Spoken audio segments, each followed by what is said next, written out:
فلا تهنوا وتدعوا إلى السلم وأنتم الأعلون والله معكم ولن يتركم أعمالكم.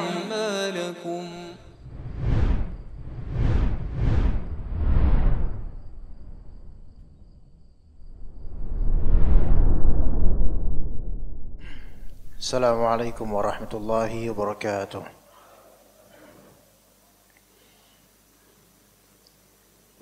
Innal hamdalillah nahmaduhu wa nasta'inuhu wa nastaghfiruh wa na'udzu billahi min shururi anfusina wa sayyiati a'malina.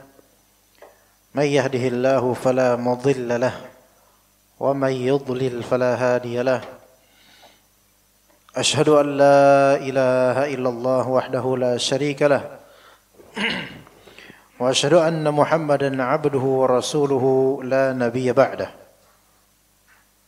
قال الله تعالى يا أيها الناس اتقوا ربكم الذي خلقكم من نفس واحدة وخلق منها زوجها وبث منهما رجالا كثيرا ونساء واتقوا الله الذي تساءلون به والأرحام إن الله كان عليكم رقيبا. فإن أصدق الحديث كتاب الله وخير الهدي هدي محمد صلى الله عليه وسلم وشر الأمور محدثاتها وكل محدثة بدعة وكل بدعة ضلالة وكل ضلالة في النار.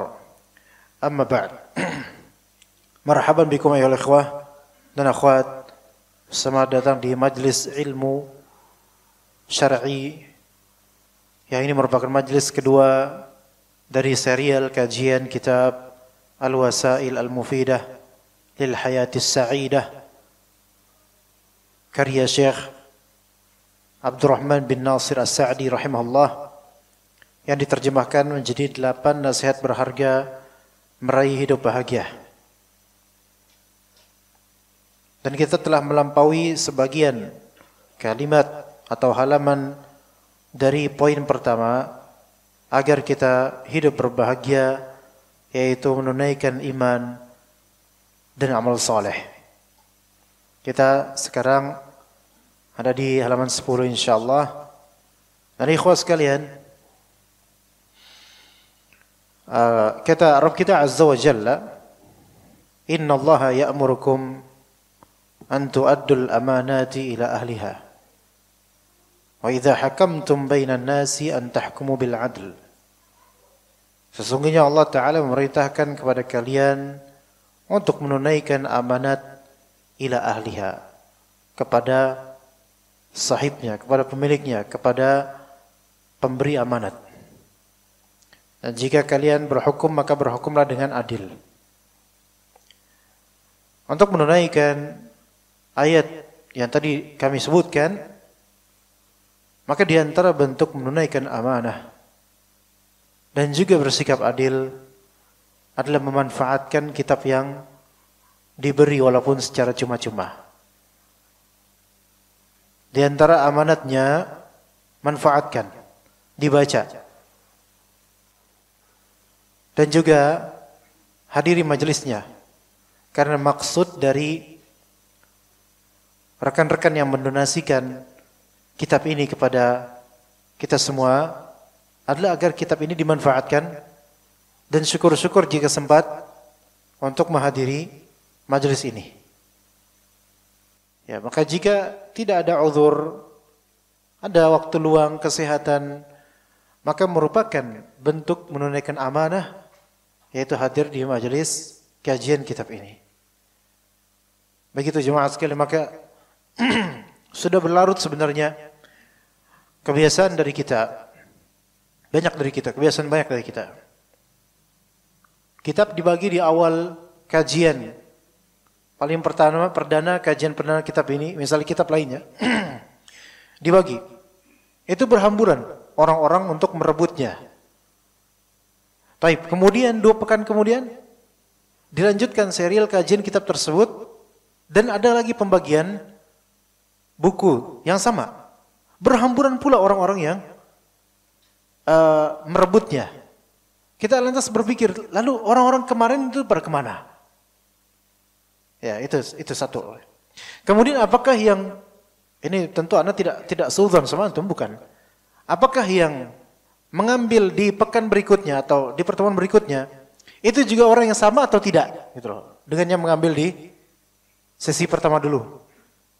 Kemudian sesi ketiga, majelis ketiga di 2 pekan berikutnya kita bagikan lagi, berhamburan pula orang sampai merebut-rebut seperti mencari sembako. Kita berpikir ini orang yang sama atau berbeda. Kalau orang berbeda kok kuantitinya itu nggak nambah, malah makin berkurang yang hadir. Lalu kemana mereka yang telah diamanatkan untuk mendapatkan kitab-kitab yang telah lampau? Sampai sesi keempat dan setelah itu sesi atau liqa kelima bulan depan, kita bertaubat semuanya untuk memberi kitab. Udah khalas. Dan berikutnya, kemudian berikutnya, banyak dari jemaah tidak membawa kitab. Di kajian yang mereka tahu itu kajian kitab tersebut, mereka tidak membawa kitab. Pertanyaan di mana amanah? Kemana perginya amanah itu? Memang amanah ini tidak tertulis, tidak tertuang di kitabnya, Anda harus begini, enggak. Atau jangan katakan amanah, di mana perasaan mereka? Di mana hati mereka, gitu loh. Ya. Sudah diberikan, dimudahkan oleh Allah, kemudian tidak disyukuri dalam hal ini. Maka Anda mengajak jemaah al-ikhlas atau yang biasa mengaji di sini, alhamdulillah, agar bersyukur, dan bersyukur bukan cuma alhamdulillah saja ketika mendapatkan kenikmatan, melainkan lakukan konsekuensi dari nikmat tersebut. Tunaikan dengan baik. Dan ini nasihat untuk Anda dan juga antum semua. Maka kalau memang berazam, bismillah. Kalau memang tidak ada uzur untuk misal bulan depan untuk bisa hadir lagi, insyaallah hadir. Bawa kitabnya. Jangan hadir, gampang lah nanti juga dapat. Nah, ini nggak bisa. Maka kalau double, ketahuilah bahwasanya dia zalim. Tapi jangan serahkan sekarang karena ketahuan antum bawa double. Ya. Udah tahan aja. Tazkiyatun nufus, muhasabah aja. Ya, muhasabah. Ya. Taib. Dan ini bukan Anda yang memberinya, bukan Anda, dari panitia. Jadi Anda netral dari panitia, bukan dari duit Anda. Alhamdulillah. Ya kan? Dari panitia. Alhamdulillah. Ya, jadi ikhwas sekalian, penting. Hal-hal seperti ini penting. Karena Anda sudah mempunyai pengalaman banyak dalam memberikan buku, baik Anda menjadi wasilah atau Anda yang menjadi donaturnya. Itu Masya Allah jemaah kita itu dimanapun. Bukan hanya di Jakarta, di Bekasi dan lainnya. Ya begitu jemaah sekalian. Kita mulai dari halaman 10, dimulai dari kalimat terjemahan oleh karena itu Anda bisa menemukan 2 orang. Tafadhal, iqra. Bismillahirrahmanirrahim. Alhamdulillahirabbil alamin wassalatu wassalamu ala nabiyyina Muhammadin wa ala alihi washabihi wa man walah, amma ba'd.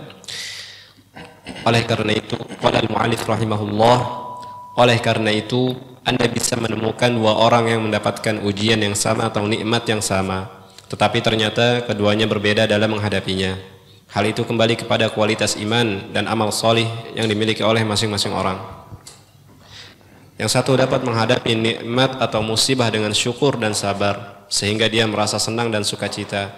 Pada saat yang sama, kesumpekan, keruwetan, kegundahan, perasaan sempit dada, dan kesulitan hidup juga akan hilang. Pada akhirnya dia bisa mendapatkan kehidupan yang baik di dunia ini. Adapun orang yang satu lagi, menyambut nikmat dengan keangkuhan, menolak kebenaran dengan kezaliman, sehingga moral dan tingkah lakunya menjadi melenceng. Dia sambut nikmat itu dengan sikap seperti hewan, penuh tamak dan loba. Walaupun demikian, hatinya tetap tidak merasa senang. Walaupun demikian, hatinya tetap tidak merasa tenang. Bahkan terasa seperti dicabik-cabik dari segala penjuru. Dia khawatir jika apa yang dia nikmati hilang. Dia khawatir akan banyaknya tantangan-tantangan yang timbul menghadangnya. Dia merasa cemas dan tidak tenang, karena hawa nafsu tidak akan berhenti pada batas tertentu, tetapi senantiasa ingin mendapatkan yang lainnya lagi. Sampai situ dulu, ikhwan. Terlalu kepanjangan atau? Dikatakan di sini, ikhwan. Tadi sampai dapat yang lain lagi di mana? Halaman berapa, ikhwan? Tadi soalnya ada ustadz nelpon. Halaman 11 masih. Ayo lanjut. Fadhal. Dia khawatir jika apa yang dia nikmati hilang. Dia khawatir akan banyaknya tantangan-tantangan yang timbul menghadangnya.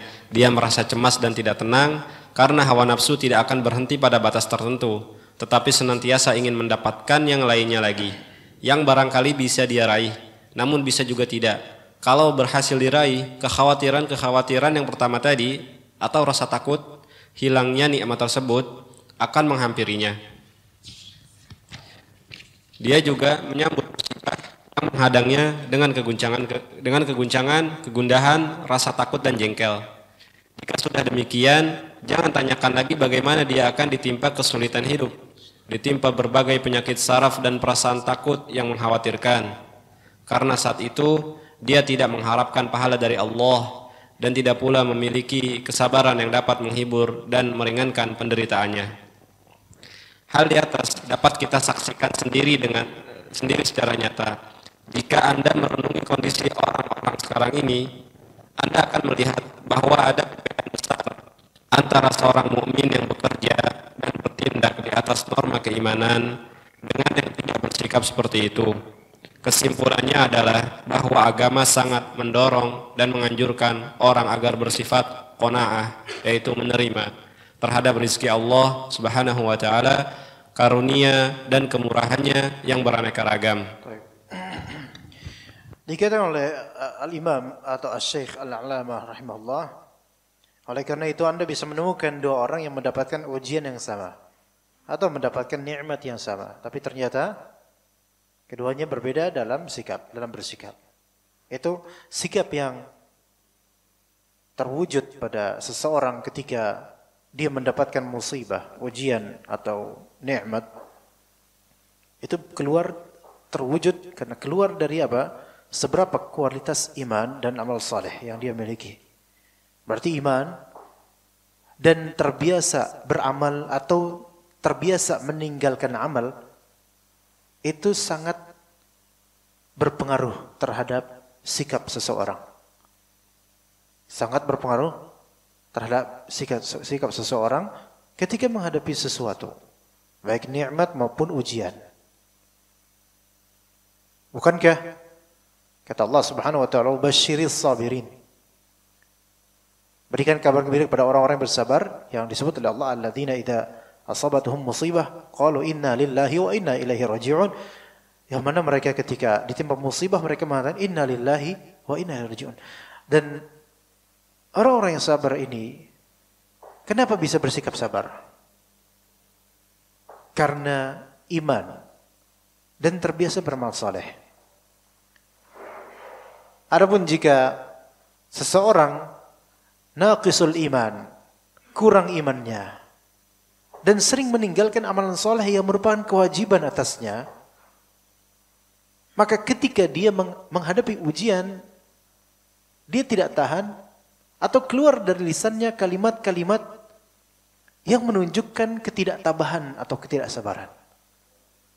Dan jika dia Allah hamparkan padanya kenikmatan, maka dia adalah orang yang kufur terhadapnya, atau orang yang berbangga terhadapnya, atau orang yang tidak mau melihat orang-orang di bawahnya ketika dia mendapatkan kenikmatan. Jadi kualitas iman dan amal saleh berpengaruh. Yang satu dapat menghadapi nikmat dan musibah dengan syukur dan sabar, sehingga dia merasa senang dan sukacita. Pada saat yang sama, kesumpekan, keruwetan, kegundahan, kesempitan dan kesulitan hidup juga akan hilang. Karena inna ma'al usri yusra, yang kata mereka, hidup itu seperti roda yang berputar. Ada kalanya di atas, ada kalanya di bawah. Ada kalanya di ufuk, ada di atas, ada kalanya terinjak. Maka pada waktunya hidup akan bergulir dan yang sulit berganti dengan yang mudah, atau sebaliknya. Kesulitan hidup juga akan hilang. Dan dia akan mendapatkan kehidupan yang baik di dunia. Diprogramkan mindset di pikiran kita, di benak kita, bahwasanya jika ada kenikmatan di dunia ini, ketahuilah itu fana. Jika ada kesulitan di dunia ini, ketahuilah itu juga fana. Apa yang baka? Yang baka adalah bagaimana kita menghadapi nikmat atau ujian ini. Itu yang baka. Dari segi apa bakanya? Dari segi pahala atau dosanya. Itu bakanya. Amalan kita akan membaka dari segi pahala atau dosanya. Adapun orang yang satu lagi, menyambut nikmat dengan keangkuhan, menolak kebenaran dengan kezaliman, sehingga moral dan tingkah lakunya menjadi melenceng. Jadi yang tadinya sederhana, yang tadinya terhimpit, dulunya mungkin tawadhu', dulunya betul-betul tidak mau menonjolkan diri. Namun kemudian ketika Allah Ta'ala berikan kenikmatan padanya, maka dia menjadi orang mutakabbir. Ada misal di kampus kami dulu, ya, di LIPI ya, ada mahasiswa dan kita dulu punya motor, itu sesuatu yang ajaib, sesuatu yang apa ya, baik, sangat baik gitu. Kalau sekarang kan punya motor bukan sesuatu yang spesial ya. Mahasiswa sekarang punya motor itu suatu keniscayaan umumnya mahasiswa. Maka dan Anda termasuk yang tidak punya motor, tapi Anda punya sepeda. Motornya tidak ya, jadi sepedanya doang ya. Nah, ada seorang mahasiswa yang Anda perhatikan, ketika dia tidak punya motor, belum punya motor, kuliah di LIPI itu dari jam 7 pagi sampai jam 12 atau menjelang zuhur. Ya, kemudian sholat zuhur berjamaah. Biasanya mahasiswa begitu. Ada juga yang sholat zuhur berjamaah di masjid-masjid kampung di daerah-daerah dekat LIPI. Ada perhatikan akh ini, talibul ilm ini, kemudian ya terlihat baik ketika awal masuk LIPI, bagus. Kemudian setelah selesai kuliah, ada azan, kemudian dia langsung beranjak menuju masjid untuk sholat.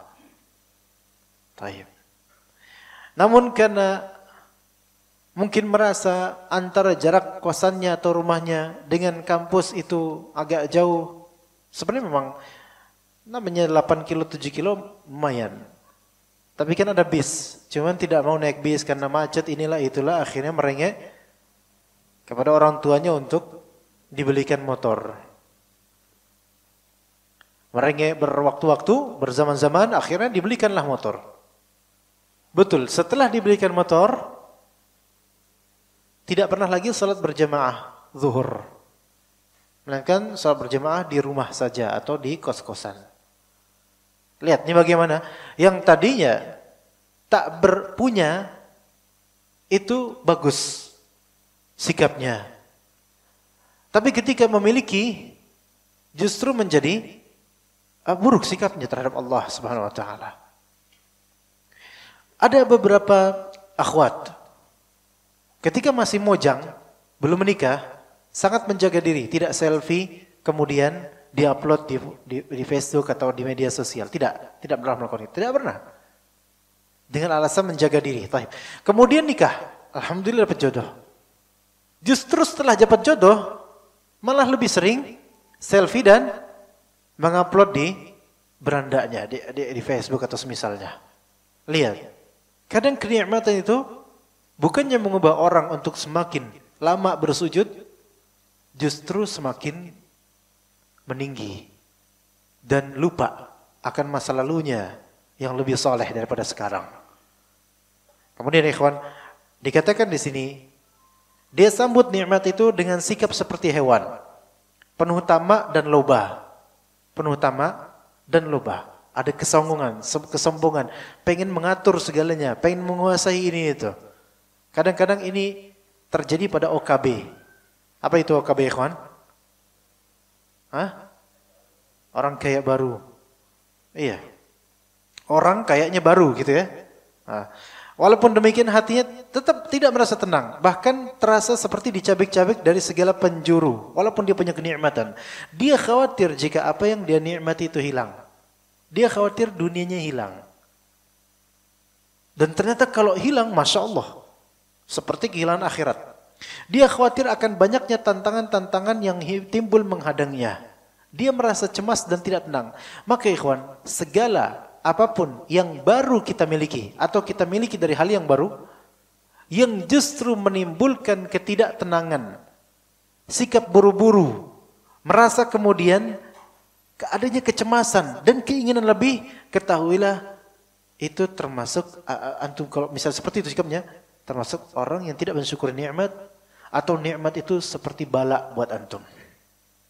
Pada sejatinya, seharusnya, sedianya, nikmat itu membuat orang tentram dan nyaman.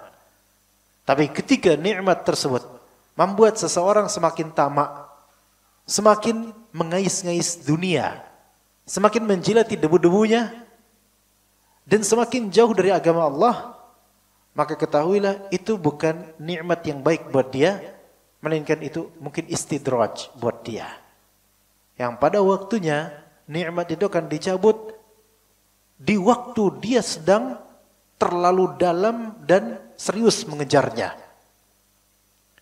Kalau misalnya kuli bangunan sedang asyik-asyiknya menata, merapikan, membangun dan seterusnya, mengecor dan seterusnya, tiba-tiba terdengar azan. Antum coba ajak dia sholat. Ayo Pak, sholat Pak. Mesti dia nitip sholat sama antum. Iya ntar insya Allah, iya duluan aja Mas, gitu kan? Duluan aja. Ya.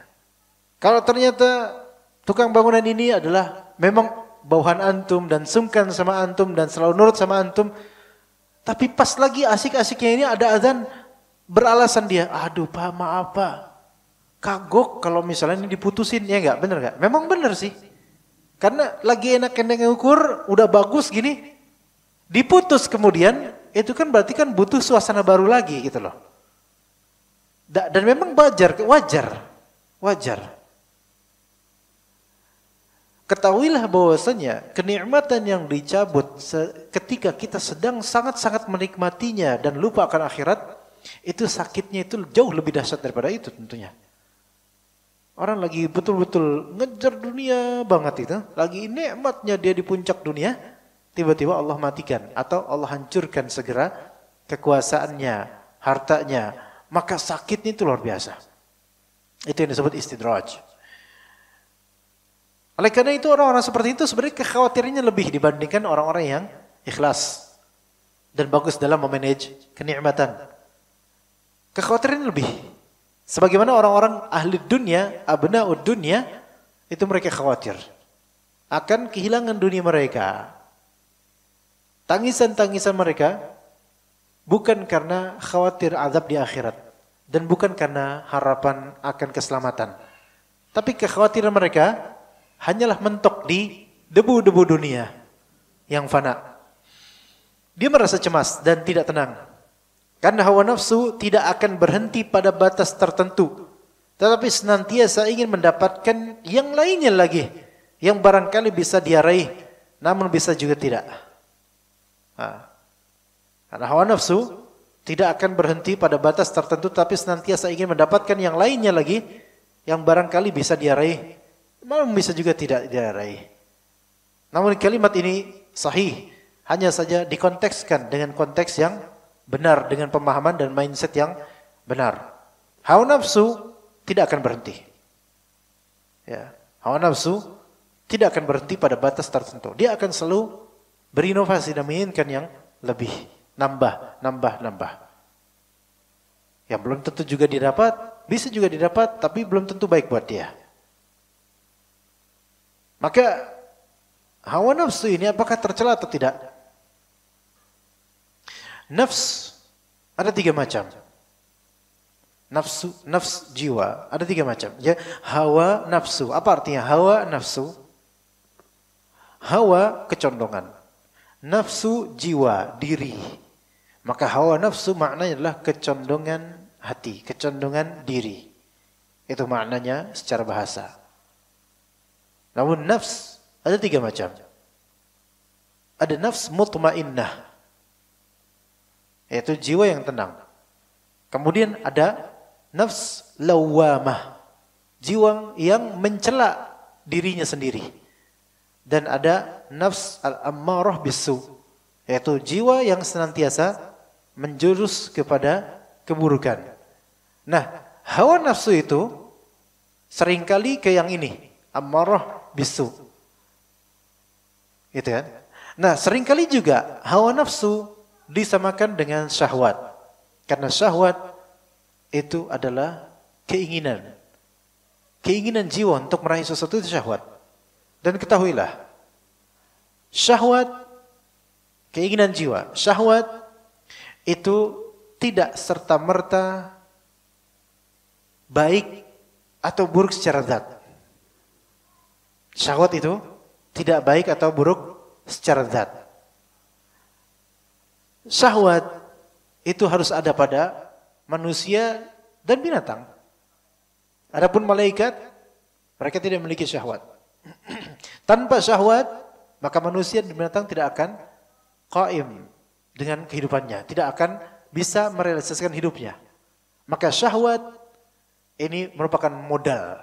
Syahwat adalah modal bekal untuk hidup di dunia, dan jika dimanage dengan baik sesuai syariat, maka bisa terwujudkan pahala dan keselamatan akhirat. Adapun jika syahwat tidak dijadikan bekal untuk akhirat, melainkan diikutkan dan diturutkan, ittiba'ul hawa saja, maka konsekuensinya adalah kesengsaraan dunia dan tidak selamat akhiratnya.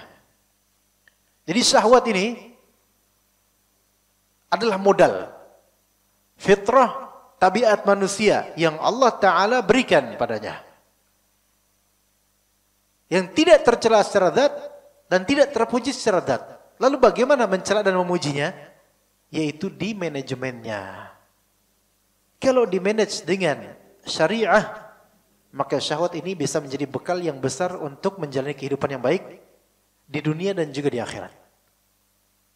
Nabi SAW sebelumnya kata Allah Azza wa Jalla, "Zuyyina lin-nasi hubbus syahawati minan nisa'i wal banina wal qanatiril muqantarati minadh dhahabi wal fiddati wal khailil musawwamati wal an'ami wal harth." Dihiaskan kepada manusia hubbus syahwat, cinta kepada hal-hal yang dia inginkan. Ini merupakan zinah, perhiasan dan juga tabi'ah, fitrah manusia. Hubbus syahwat, wajar. Siapa di antara kita yang tidak mencintai syahwat? Jika ada yang mengatakan saya enggak suka syahwat, maka katakan antum makhluk spesial. Binatang saja bersyahwat. Kemudian antum punya anak berapa, akhi? 2. Dari mana anak itu? Adopsi atau hasil syahwat antum? Ya hasil anak, tapi itu bukan syahwat, Ustaz. Itu ibadah. Disinilah letaknya kebahlulan antum.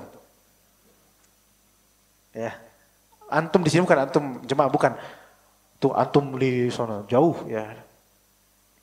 Ya ini diskusi aja ya. Bukan nama antum hakiki antum, bukan. Ceritanya aja. Seorang bernama antum ya. Karena tidak mungkin seseorang punya anak dari dia tanpa syahwat. Mungkin dia. Tiba-tiba ngebrojol aja anaknya dari bininya tuh. Ya. Tak pernah disentuh, nggak pernah dijima, tapi kemudian punya anak. Gimana coba? Nggak mungkin. Nggak logis. Pasti dengan syahwat. Tapi sekarang lihat. Kemudian dia bilang, anak emang anak nggak bersyahwat, Ustaz. Taib. Menurutnya syahwat itu buruk gitu loh. Memang konotasinya itu buruk memang. Terus, lihat badannya. Gemuk antum. Kok bisa gemuk ini? Iya, anak rajin makan. Nah berarti antum rajin makan itu dengan syahwat atau tanpa? Anak rajin makan iya, tapi bersyahwat enggak. Nah ini juga bahlul lagi nih. Ya. Kemudian ketika anaknya menang lomba tahfidz, dia berbangga kemudian dengan teman-temannya. Berbangga. Anak saya alhamdulillah juara 1 lomba tahfidz di sekolahnya. Tapi anak nggak punya syahwat, kata dia. Apa kata Allah? Zuyyina lin-nasi hubbus syahawat. Dihiaskan untuk manusia dari Allah Ta'ala. Dihiaskan untuk mereka suka dengan syahwat minan nisa. Dari lawan jenis yaitu perempuan. Laki-laki bersyahwat kepada perempuan. Dan juga sebaliknya. Wajar. Maka kalau ada laki-laki ingin menikah, Pak, galau nih pengen nikah. Ya jangan antum hardik. Nikah bersyahwat ya kamu ya. Ya jangan digituin ya. Ya bagus lah. Ya kan? Bagus dia mau nikah. Disuruh oleh Rasulullah SAW. Yang muskilah sekarang, Anda mau nikah lagi. Langsung dibully sama teman-temannya. Hah? Itu tuh. Ini mindset yang harus benar-benar banyak kepala-kepala yang harus digetok dengan palu nih. Terutama ummahat. Ya, terutama ummahat. Udah kenal sunnah, anti poligami. Belum kenal sunnah. Ummahat yang anti poligami, ngaji sunnah, belum kenal sunnah. Bener, belum kenal sunnah. Tapi Ustaz, ana bukan anti poligami, ana tahu ini syariat. Ana tahu ini syariat, tapi ana enggak suka. Ya, enggak suka, tafadhol. Tapi belum suka sama sunnah. Nah gitu dah. Ya, belum suka sama sunnah. Enggak apa-apa Ustaz, pokoknya siapa aja boleh nikah poligami, tapi jangan suami saya. Belum pengen suaminya bersunnah. Pokoknya sah terus dah pokoknya. Karena mindset banyak di kita ya kawan. Hal-hal seperti itu tabu. Ajib. Fulan nikah lagi. Itu seperti kayak mau kiamat bagi sebagian orang. Fulan mau bayangin fulan mah nggak tahu diri. Syahwat aja diurusin. Ya Allah. Emang situ tiap hari makan nggak, akhi? Ukti siapa hari anti makan nggak? Makan. Ricis lagi. Enak nggak? Enak. Berapa level yang anti suka? 3, pedes. Itu syahwat bukan? Oh enggak, itu bukan syahwat, itu hobi. Nah, hobinya bersyahwat berarti. Karena makan itu butuh syahwat. Tiap hari buka-buka GoFood nggak? Iya sih. Syahwat bukan? Syahwat. Tiap hari buka Shopee enggak? Iya sih. Syahwat bukan? Syahwat. Tapi kan enggak beli. Iya syahwat bukan? Kenapa buka?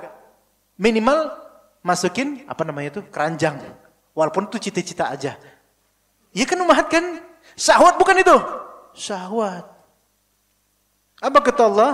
Wal qanatiril muqantarah minadz-dzahabi wal fiddah wal khailil musawwamah wal an'am wal harth. Yaitu kekayaan-kekayaan, kepemilikan dari binatang. Iya, kendaraan. Iya, itu semua. Buka-buka Shopee, cuma lihat-lihat doang. Lihat-lihat doang kok, Ustaz. Ntar kok ada yang bagus, buka. Kapan ya aku punya ini? Syahwat itu syahwat, keinginan jiwa. Maka yang mengatakan kalau misalnya dia bilang, fulan kok mau nikah lagi? Syahwat aja diurusin. Lah, situ tiap hari makan bersyahwat enggak? Syahwat juga tuh ngurusin syahwat. Ayo. Makanya hati-hati kalau ngomong sama ustaz. Ya. Bisa diskakmat. Iya, syahwat, semua syahwat. Hanya saja syahwatnya di koridor dengan manajemen syariah atau tidak. Itu yang dipermasalahkan. Ya. Ini ditata lagi jemaah sekalian yang masih anti dengan itu. Melihat ada ustadz fulan nikah lagi kemudian antum kepanasan. Kenapa? Antum diapain sama ustadz fulan kok antum kepanasan? Melihat ustadz fulan nikah lagi, melihat fulan nikah lagi kemudian tiba-tiba langsung ngamuk sama suaminya. Kenapa? Suaminya emang kenapa? Karena kekhawatir suami nikah lagi. Ini ikhwas sekalian. Keinginan jiwa di sini. Lihat, manusia itu akan selalu pengen nambah. Laki maupun perempuan. Laki maupun perempuan. Keinginan laki-laki, fitnahnya ada di mata. Makanya syahwatnya dia ke perempuan seringkali. Adapun perempuan, fitnahnya di mana? Di lisan. Makanya banyak perempuan hancur itu di neraka karena apa ya kawan? Karena apa? Kufur nikmat. Di Sahih Bukhari bab kufranul ashir. Kufur nikmat pada suaminya. Karena apa? Ini. Mas mah nggak pernah baik sama aku. Neraka itu. Terancam neraka itu. Ini fudulul kalam. Berlebihan ngomongnya. Ini di sini fitnahnya perempuan. Iya, mungkin perempuan bakal setia. Nggak bakal dia mau nikah lagi udah sama suaminya aja. Ya alhamdulillah. Ininya. Lidah. Ininya nih. Yang bisa menjerumuskan. Iya. Makanya kalau misalnya laki-laki nangis, tutup apa? Tutup mata biasanya. Ya. Perempuan kalau nangis,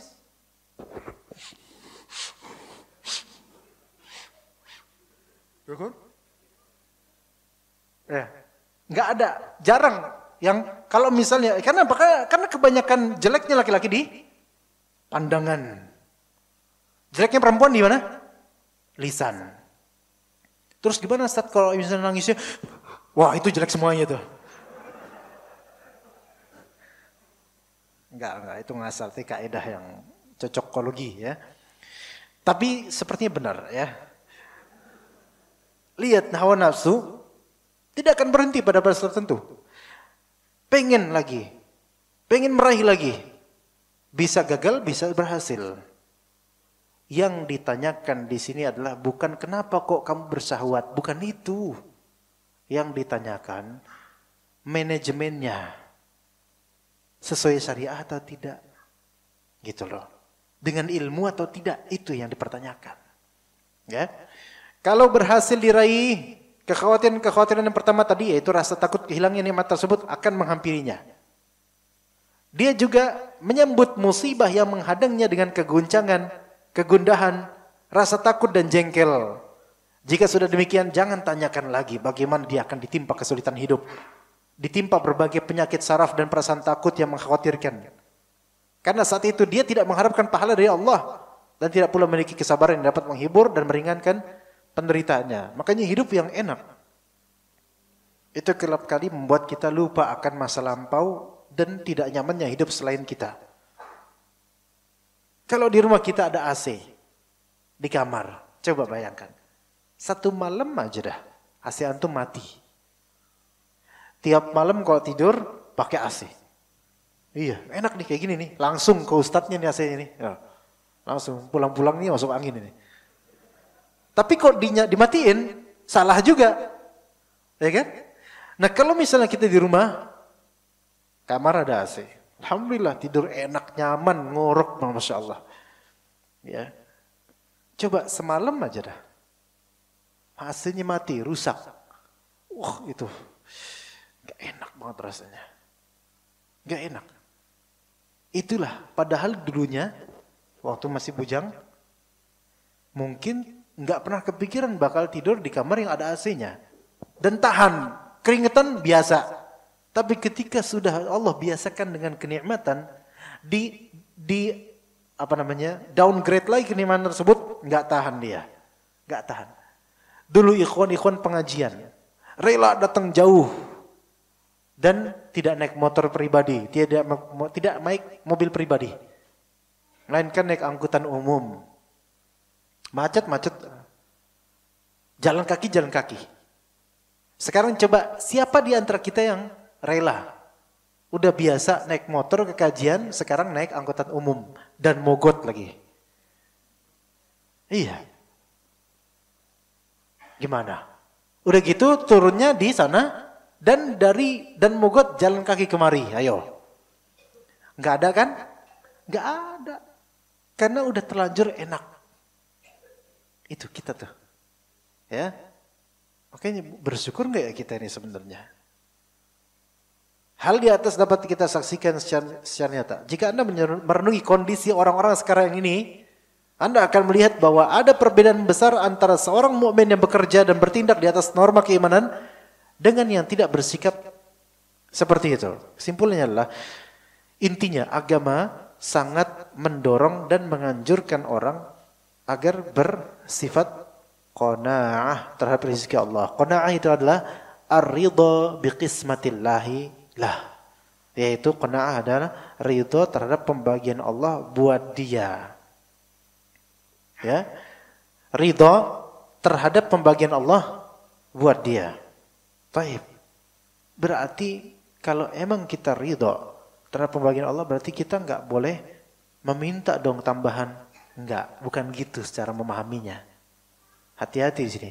Qanaah itu merasa ridho, merasa cukup dengan pemberian Allah. Itu bukan berarti kita tidak diperbolehkan untuk meminta hal yang lebih dari Allah Ta'ala. Faham enggak maksud Anda di sini, ikhwan? Hah? Paham? Ridho, qanaah itu ridho dengan apa yang Allah takdirkan untuk kita, apa yang Allah bagi untuk kita. Ridho. Tetapi ridho ini tidak berarti kita tidak boleh meminta lebih, bukan.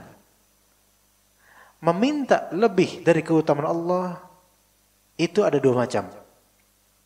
Meminta lebih daripada Allah, meminta lebih daripada Allah, yaitu meminta sesuatu yang lebih dari apa yang sekarang Allah kasih. Itu ada dua macam. Satu, meminta lebih murni hanya untuk dunia saja, tanpa ada niatan ibadah.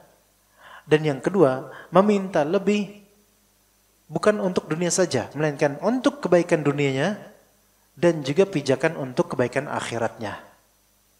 Ini yang harus dipahami jemaah.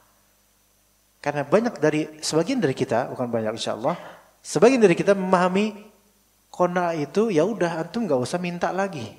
Udahlah antum cukup aja. Hati-hati dengan pemahaman seperti ini. Karena pemahaman seperti ini membuat kita apa? Udah enggak usah minta sama Allah. Udah lepas aja apa yang Allah kasih, udah selesai. Enggak usah minta soal. Ya. Bukankah minta nambah misal Rabbi zidni ilma. Ya Allah tambahkan buat saya ilmu, minta nambah. Jangan ditimpa dengan kita harus qanaah.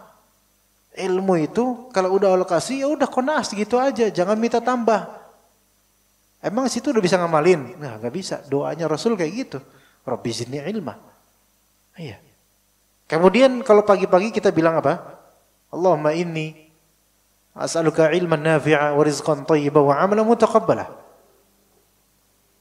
Di antaranya minta amalan yang diterima, minta ilmu yang bermanfaat, rizki yang baik, dan seterusnya.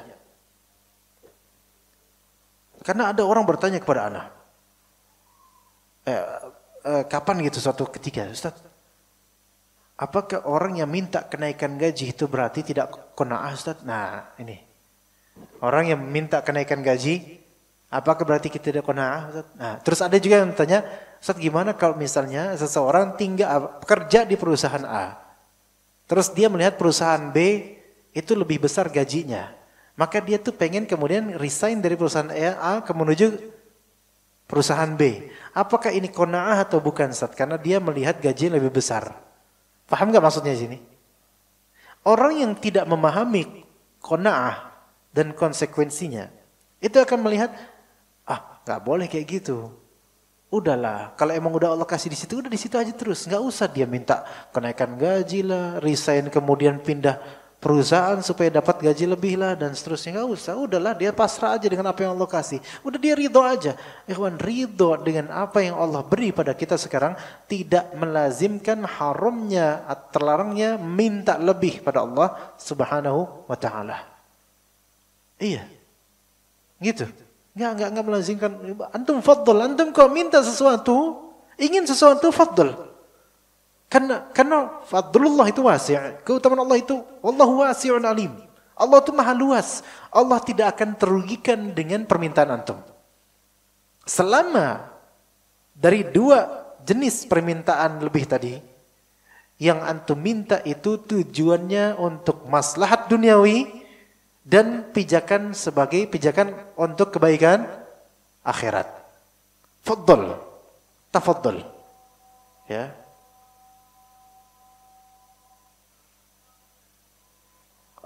Apa ini?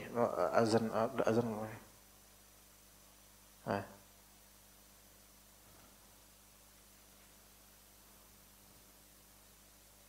menit lagi.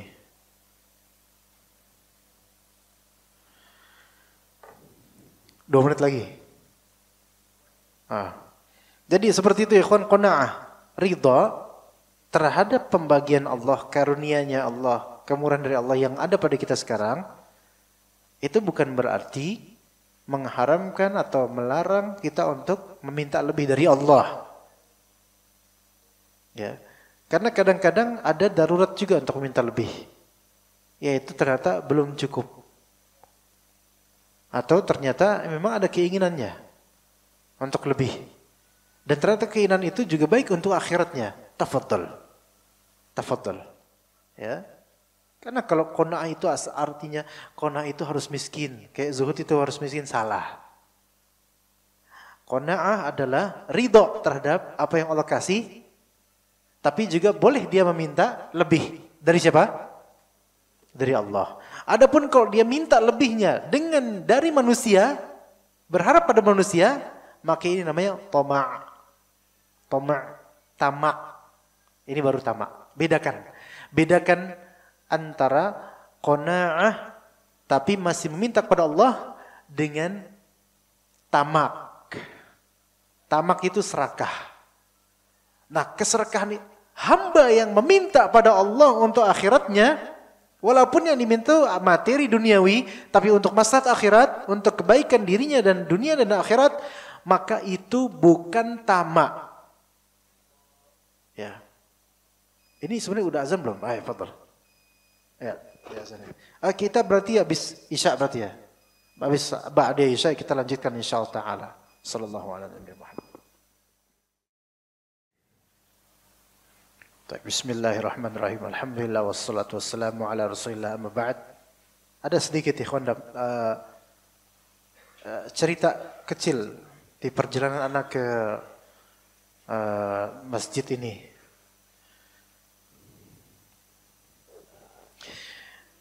Di jalanan yang Anda tidak tahu nama jalannya, tapi jalan protokol. Dari daerah Pancoran lurus terus itu ya. Pokoknya sebelum belokan ke Dan Mogot lah, itu jalan apa ya yang lurus ya. Anda lewat dekat tol kena tengah kota itu jalan apa namanya. Al-Muhim itu jalan protokol, jalan besar. Kemudian di sebelah kanan itu jalan busway. Nah, naik motor, alhamdulillah. Jalan terus, kemudian di jalan busway ini ada ummahat. Dia Grab bike. Tulisan pakai jaket Grab. Naik motor Matic kalau nggak salah. Kemudian di depannya ada sesuatu dan Anda melihat seperti ada baju gitu. Anak bayi ternyata. Ya. Anda jalan terus, itu penasaran, dia melaju di belakang busway gitu. Panjang, ini kan di area jalan biasa itu agak padat. Sementara dia yang langgar dia itu, jalan busway. Anda mau ngejar-ngejar dia tuh. Bukan ingin menjadi pahlawan buat dia, bukan. Ya. Anda mau ngejar-ngejar, karena Anda penasaran ini Masya Allah gitu loh. Karena apa ya kawan? Karena pagi tadi, alhamdulillah anak kajian di rumah, mengkaji kitab Tafsir Muyassar dan juga mengkaji kitab Kifayatul Akhyar. Di kitab kita bicara tentang masalah haid, nifas dan seterusnya. Di kajian Tafsir Muyassar kita bicara masalah Tafsir Surat Al-Baqarah ayat 226 dan seterusnya tentang masalah ila, talak. Ya, berapa kali dan juga siapa yang berhak untuk mendapatkan perempuan ini suaminya atau siapa dan seterusnya. Kemudian sedikit demi sedikit dari pertanyaan dari jemaah dari ikhwan bertanya tentang masalah talak rumah tangga. Dan selepas kajian ada bapak tua usia 60 di atas, mungkin 60 sekian, jenggot putih ya. Dia ternyata beliau punya banyak kenalan.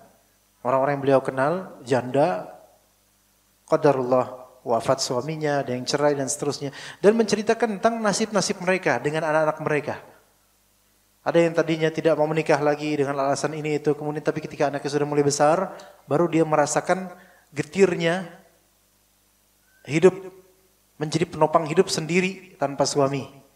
Kegetiran yang tidak mau difahami oleh perempuan-perempuan yang sudah punya suami. Kegetiran yang tidak mau dipahami oleh perempuan-perempuan yang aman Allah kasih suami nikmat. Gak mau dipahami oleh mereka. Yang mau pahami siapa? Antum-antum. Iya. Dicerita anak kesian miris ngeliatnya. Dan perempuan seperti itu banyak. Banyak sekali. Baik yang kenal sunnah, apalagi enggak kenal sunnah, banyak. Bukankah masa Covid di Bandung, pengadilan banyak perceraian kan? Baru kemudian sekarang hidup tanpa suami, tanpa pria, tanpa pemimpin, tanpa imam. Susah, tidak mudah. Ya. Maka benar kisah-kisahnya mereka membutuhkan ini, membutuhkan itu, sampai dagang online, sampai dagang ini, dagang itu. Padahal fitrahnya mereka di mana? Di rumah, anteng didik anak, membina rumah tangga, menata rumah, itu fitrahnya. Tapi harus berjuang dengan perjuangan yang tidak mau dipahami oleh sebagian kalangan. Anak kasihan katanya, Masya Allah ya, zaman seperti ini, Masya Allah. Ya. Kemudian sebelum berangkat ke Cengkareng juga ada kisah juga perempuan yang ditinggal wafat suaminya, entah karena apa, karena sakit kalau nggak salah. Kemudian harus menghidupi anak-anaknya, kemudian hampir tergusur dan seterusnya. Masya Allah. Tidak punya kekuatan dan takut berhutang dan seterusnya. Kemudian ditampilkan ketika perjalanan kemari, perempuan Grab baik ya, jaket tebal dengan jaket Grab, di depannya ada bayi, dia sambil jalan gitu. Bayangin ya kawan. Dia harus mengasuh anaknya, dia harus apa? Ya bawa anaknya, mau ditaruh siapa? Mungkin bisa seperti itu. Anak kemudian penasaran, Masya Allah, ini bisa menjadi cerita yang indah ini, Masya Allah gitu kan. Gak anak sekali lagi, anak tidak menjadi hero-nya, bukan. Tapi anak mau lihat, ya Masya Allah gitu, menyaksikan ada seperti ini gitu loh. Anak jalan terus, anak berusaha membalap gitu. Baru kali ini anak melakukan hal seperti ini. Menerabas sana sini untuk mengejar ummahat tersebut yang udah mendahului di jalan busway. Yuk anak lewatin, kemudian anak lihatin dari arah kiri, dari arah yang ramai, jalan biasa, jalan motor. Yuk lewat dia. Bener itu di depannya ada dia, apa namanya? Dan terlihat pakai jilbab ininya. Ya, terus anak ikutin terus. Sampai hampir menuju ini, jalan yang kemari, tapi di jalan masih jalan raya itu yang ada lurus dan ada kayak gininya gitu loh. Anak lewat atas, apa nama jalannya nggak tahu. Al-muhim lah. Ya pokoknya gitulah, sesuai lah. Pokoknya terserah antum, insya Allah jadi itu jalan. Ya. Udah sampai situ kita berpisah. Sebenarnya kita nggak pernah ketemu ya. Cuman anak nggak tahu, udah nggak hilang dia, udah nggak tahu. Nggak tahu. Tapi sebelum itu anak perhatiin juga tuh. Lama-lama anak perhatiin, kok nggak gerak ya bayinya? Jangan-jangan ini spirit doll ini, jangan-jangan. Ya. Anak serius-serius tadi kisah-kisah kan? Tahu ujung-ujungnya? Anak yakin ini spirit doll ini, jangan-jangan ini. Ternyata boneka, ikhwan. Iya, boneka. Ternyata cuma di depannya boneka. Dan gak mungkin dia bawa anak kecil kayak gitu. Yakin, gak mungkin dia bawa anak kecil. Anak bayi 2 tahun, 3 tahun dia gunung sini terus naik motor di jalan busway kencang lagi, gak mungkin. Masuk angin lah itu anak nanti. Ya kan? Gak mungkin. Akhirnya anak kesimpulan akhir, ini pasti boneka. Iya, gitu. Tadi udah bagus-bagus kan, yang tadi ibrohnya udah tentang janda lantang itu, iya. Anak pengen sekali dayung 50 pulau terlampaui, anak pengen kayak gitu. Apa kaitannya kisah itu dengan ini? Pasti itu ummahat mencari kebahagiaan dia apa? Adanya boneka yang bersamanya. Lihat tuh, cari kebahagiaan kayak gitu caranya. Mencari kebahagiaan bukan dengan iman, bukan dengan amal soleh, tapi dengan halusinasi. Orang yang mencari kebahagiaan bukan dengan iman, bukan dengan amal soleh, tapi dengan halusinasi seperti tidak bahagia. Sebagian artis sekarang mereka memelihara jenglot versi baby doll, jenglot versi boneka. Itu sebenarnya jenglot gaya baru jenglot, ya, bukan gaya baru malam, gaya baru jenglot. Iya. Kemudian diisi dengan roh-roh dan semisalnya. Ini kesyirikan. Dan menjadi tren sebagian orang sekarang. Dan anak khawatirnya itu ummahat tersebut menjadikan itu seperti spirit doll. Kalau mungkin tidak ada rohnya, minimal dia merasa ada teman yang menemani di perjalanannya. Ini tidak benar. Ini mencari kebahagiaan dengan cara yang tidak benar. Begitu ya kawan. Itu endingnya seperti itu ya. Endingnya tauhid ya. Ya, awalnya fikih nikah, endingnya tauhid ya, gitu ya kawan. Maka diperhatikan di sini semua orang mencari kebahagiaan. Cara mereka mencari kebahagiaan variatif, beraneka ragam. Sampai-sampai artis kemudian merasa, wah setelah saya memelihara spirit doll, akhirnya ada yang ngingetin sholat, ada yang ngingetin apa? Supaya berbuat baik. Ada yang ngarahin jalan, bahkan bilang jalan ini salah. spirit doll itu bergerak kemudian ngarahin salah, ngomong salah gitu. Atau ngingetin ini, nih lihat nih. Ya, ini semua syubhat yang sangat besar. Yang orang-orang awam bisa terperdaya akannya dengan penipuan yang begitu masif. Dengan syubhat yang luar biasa. Ketahuilah, siapapun yang berteman dengan anak-anak kita, yang indigo misalnya, dari kalangan jin, walaupun kalangan jin tersebut menampakkan pada anak kita, memakai peci lah, songkok, baju koko dan seterusnya, itu semua syaitan. Kalau kemudian dia dikatakan itu, tapi dia ngingetin supaya ngaji dan seterusnya, itu namanya istidraj.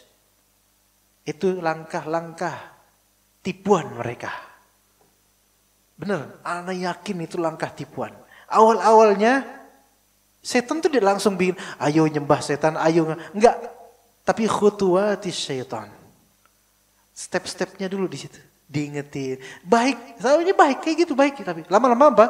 Ngejermusin itu setan seperti itu. Yakin deh. Ya, mesti seperti itu. Jadi enggak ada setan itu baik setannya. Tapi ini baik, spirit doll ini baik. Dia ngarahkan yang benar. Dan saya jadi teman dan seterusnya. Enggak. Ujung-ujungnya pasti syirik. Anda yakin? Kita ahlu tauhid, ahlu sunnah. Harus memproklamirkan hal-hal seperti ini ke orang-orang. Bahwasanya itu endingnya adalah kesyirikan.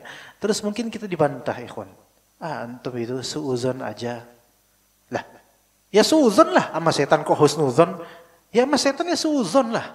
Kan udah terbukti bertahun-tahun berabad-abad setan itu menjerumuskan itu aduwwum mubin.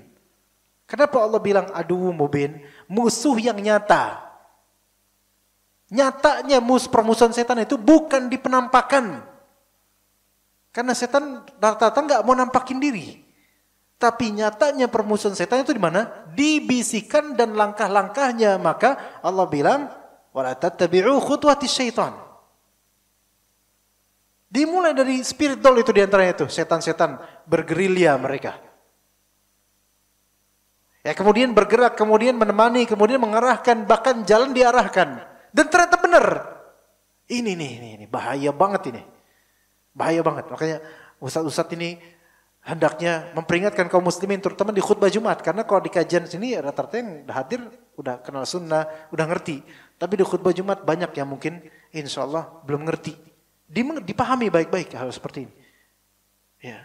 Sehingga lama-kelamaan hati pemilik baby doll ini atau apa namanya spirit doll ini akan bergantung pada spirit doll. Mulalah terjadilah di sini kesyirikan. Pertama kesyirikan dari segi apa? Kesyirikan dari segi sebenarnya udah syirik ini. Memelihara baby doll atau memelihara spirit doll ini udah syirik. Ini udah syirik. Dari segi apanya syiriknya?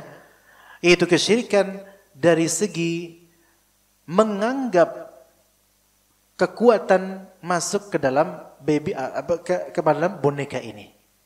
Meyakini, mempercayai bahwa boneka ini memiliki ruh atau kekuatan. Itu adalah meyakini suatu sebab yang bukan sebab.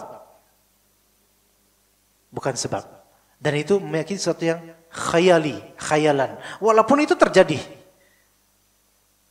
Yang mana mereka bilang ini bukan jin, ini roh baik. Enggak, ini jin. Dan syaitan dari kalangan jin, pasti. Syaitan dari kalangan jin. Ujung-ujungnya apa? Menjerumuskan manusia, ujungnya supaya syirik. Ujungnya supaya syirik.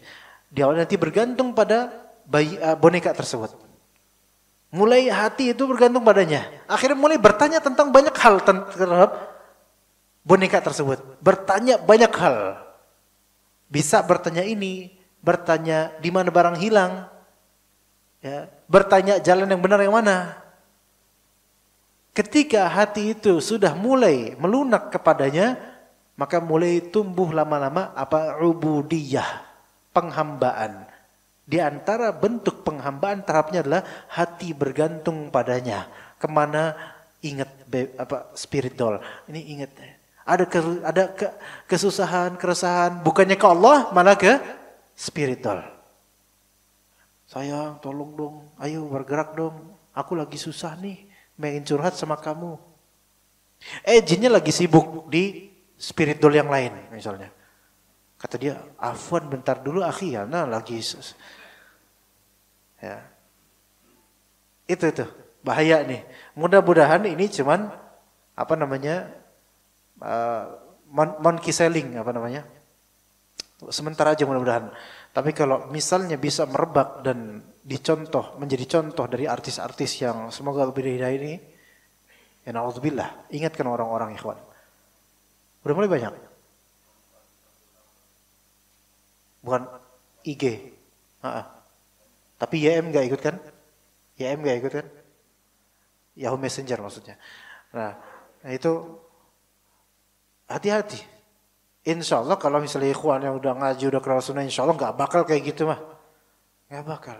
Tapi ini lebih mengerikan bahayanya kalau didiamkan dibandingkan antum lewat kuburan, kemudian khawatir ada kuntilanak. Ini lebih mengerikan karena subhatnya ini lebih besar. Kalau seseorang takut nanti ada kuntilanak, mukanya itu apa, matanya kayak bakso gepeng, kemudian dan seterusnya.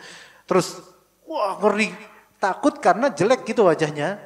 Ya ketemu setan kan kabur orang. Udah selesai kan? Selesai. Tapi kalau ini, nggak kabur orang. Malah justru, cakep ya. Dia bisa gerak-gerak ya, bisa ngomong pula. Itu bakal nanti cabang-cabang khurafatnya ke hal-hal lain. Misal kuburan, keramat. Kalau ada suara dari situ, ini menunjukkan walinya juga bersuara. Nah, bisa kan ke situ? Bisa. Dan banyak hal lain nantinya dipercaya ini itu. Maka Ahlus Sunnah hendaknya memberantas hal seperti ini dengan kalimat supaya orang-orang dengar. Dan alasan mereka untuk memelihara spiritual itu apa? Cari bahagia.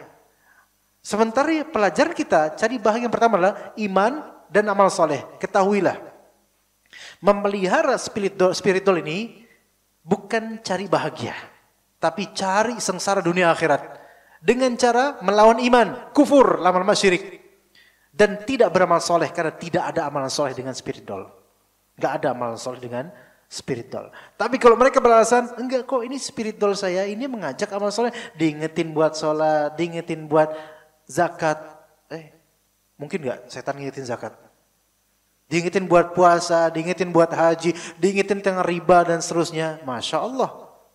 Ada gitu spiritual amar ma'ruf nahi munkar. Ya akhi, ittaqillah, itu spiritual itu dia hanya mengajak kepada yang global dari perbuatan baik. Tapi itu supaya antum percaya sama dia. Itu triknya iblis. Itu triknya iblis. Khutuwatu syaitan. Iya. Itu triknya iblis. Awal-awalnya itu kelihatan baik. Bahkan mungkin bersumpah ya baik. Lihat iblis bagaimana menggoda Nabi Adam AS. Enggak mengatakan, wahai Adam, makanlah pohon terlarang itu. Enggak ngomong gitu. Apa ngomongnya? Itu syajaratul khuld. Pohon keabadian. Sebenarnya Allah ngelarang kamu itu bukan karena itu terlarang. Tetapi karena kalau kamu makan itu, kamu bisa menjadi malaikat atau kamu akan abadi di surga. Kan terbius akhirnya, makanlah kemudian. Itu trik-trik iblis cuma. Kemudian iblis bilang, wa qasamahuma inni lakuma laminan nasihin. Sampai bersumpah itu iblis, saya ini betul-betul sebagai penasihat kamu. Penasehat. Spiritual. Penasehat. Iblis ini, anak buahnya iblis. Ada di surat Al-A'raf, cari. Itu dalilnya. Yang, misalnya antum punya tetangga, punya teman atau siapapun, atau punya grup WhatsApp, antum tahdzir itu spiritual. Lebih baik mentahdzir spiritual daripada mentahdzir beberapa dai yayasan. Dan spiritual ini tahdzir nih. Ini antek iblis nih. Iblis itu bilang ke Nabi Adam, aku sebagai penasihat kamu, sungguh aku menasihati kamu. Nasihat, kan enak kan nasihat ya? Nasihat. Spiritual, yang mereka bilang, spiritual ini nasihatin saya supaya ingat waktu, jaga makan, supaya nggak kolesterol dan seterusnya. Ada jin mikir kolesterol gitu. Kemudian habis itu supaya saya sholat, bangun tepat waktu. Ini kan baik nasihat. Iya, nasihat iblis. Awal-awalnya mau nasihat, tapi supaya apa? Kita terkena dengan jeratan khutwat dan langkah-langkahnya, akhirnya jatuh kita. Jatuh. Begitu ya kawan. Ya, jadi ingatkan orang-orang, agar jangan cari kebahagiaan dari kehaluan. Bahagia itu real, nyata. Maka mencarinya itu jangan dari ketidaknyataan. Carilah kebahagiaan dari Allah Ta'ala yang al-haq, kebenaran darinya. Maka carilah dari Allah Subhanahu Wa Ta'ala dengan iman dan amal soleh. Bukan dengan syirik dan tidak beramal. Ya begitu jemaah sekalian, mungkin sampai sini aja insyaAllah. Mudah-mudahan yang terakhir ini bermanfaat. Berarti kita baru sampai halaman 13. Mudah-mudahan pada bulan depan mudah-mudahan bisa kita sampaikan atau teruskan insyaallah taala. Jazakumullah khairal jaza wa sallallahu ala nabiyyina Muhammad wa ala alihi wa sahbihi ajma'in. Subhanakallahumma bihamdika asyhadu an la ilaha illa anta astaghfiruka wa atubu ilaik. Wassalamu alaikum warahmatullahi wabarakatuh.